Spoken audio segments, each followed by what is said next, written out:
Hey everyone, it's David here. So what do I say or do when someone tells me that I sound fraudulent, which I've heard twice recently? And I'm going to talk about a couple gold nuggets, especially toward the end of this video, so you do want to watch this. First of all, just a heads up, if you haven't subscribed to my channel, I don't know what you're waiting for, go and subscribe.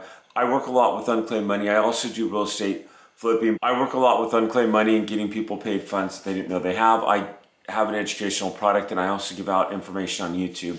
So I've gotten a couple of emails recently about people saying, how do I avoid fraud? And I've had a few people in my community ask me this. Well, first of all, I always say, when I have no one ask me that question, I'll definitely tell you what happens. But I'll tell you how I help avoid it and how I help, when I say avoid it, minimize it. So people are coming in and they're saying that you're fraudulent. So recently we had a mortgage overage for $122,000.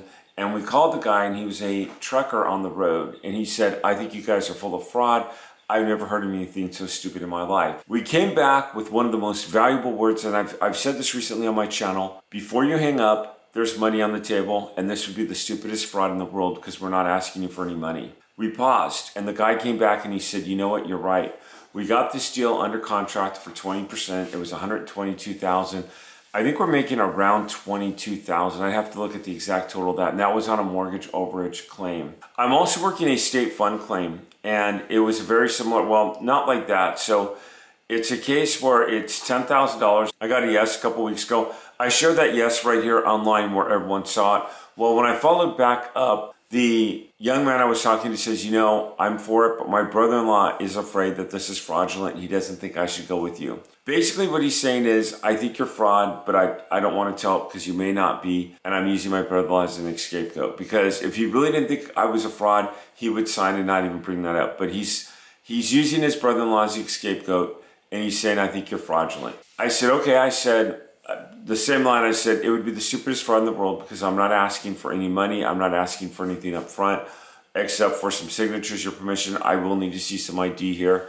So a few ways that I avoid fraud is, seldom do I use it, but I do have a website that I could direct them to. And probably in tomorrow's video or the next day, one day this week, I'll show you some good website resources that you can use. But there's a lot of free resources that'll host your website for a few bucks a month, and you can do it for free. I know Vistaprint used to have that. If they still do that or not, I don't know. We have our website now, our in recovery. We have that integrated through our CRM and some of our other stuff, so we don't host it like we used to. But I'll put down some free resources for you on the website that you can use.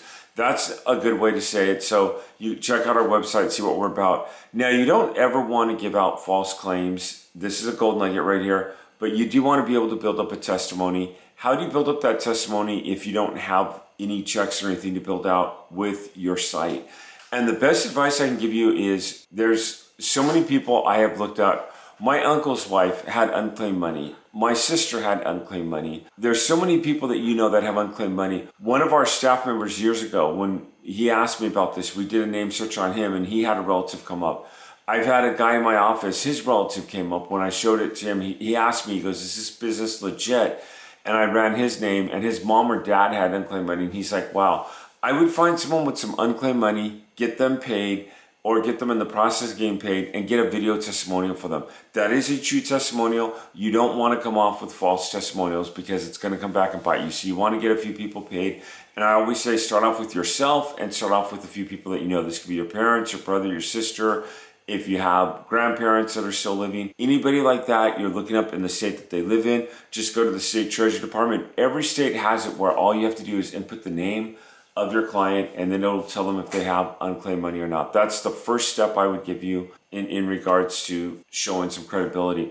Next, use the script that I just shared with you. Before you hang up, I want to let you know that there's money on the table, and I'm not asking for any money. Before you hang up, I want to let you know that what we do is we get people paid, and you pay nothing up front. Once we get you paid, we will receive 10%, 20%, 30%, whatever the percentage is. This is what we'll receive for getting you paid. That gets people's attention.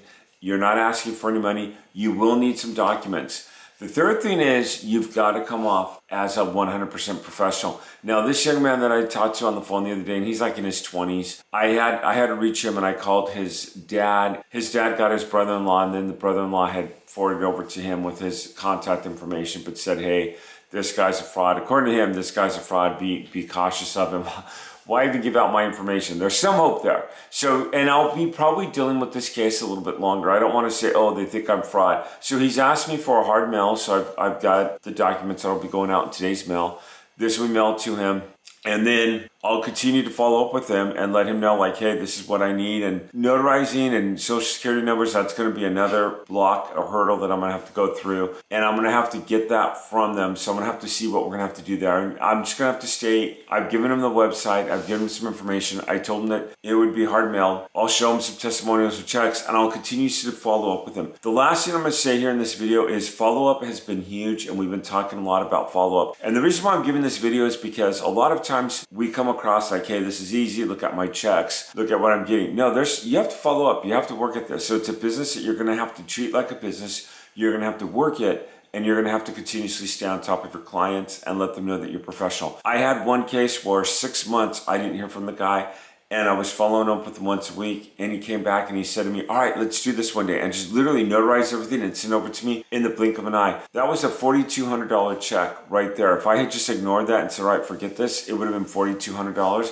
Total time spent in it was probably a couple hours, maybe a little bit longer. But I showed you last week how to do a CRM on Trello. Keep up that CRM, keep it working, and keep on following up with your clients. Hey everyone, I'll see you on the next video. Thanks for watching. Again, subscribe to my channel. Give me a like if you haven't. There's also where you could join my channel, and I have YouTube had approached me about doing this. It's $9.99 a month.